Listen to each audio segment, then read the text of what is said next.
W.C. Helldiver, flown by Ed Beasley. Has a 1,700 horsepower Wright Cyclone radial piston engine.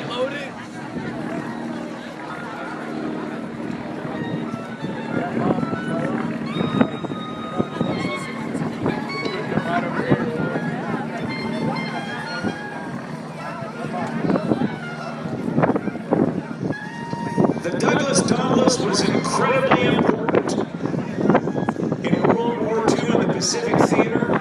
If it had done nothing but fight at the Battle of Midway in April of 1942, in June of 1942, the Douglas Dauntless would be counted among the most important aircraft of the 20th century. Go up there and get a...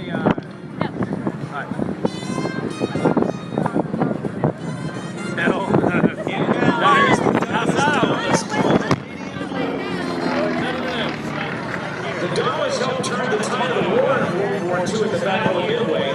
The date was June 4th of 1942. The Dauntless sank 4 major aircraft carriers of the Japanese Navy. Actually ceased Japanese expansion in the Pacific. The Douglas Dauntless, the SBD, was also serving with 20 U.S. Marine Corps squadrons, and many of them were retrofitted with Westinghouse ASB radar to be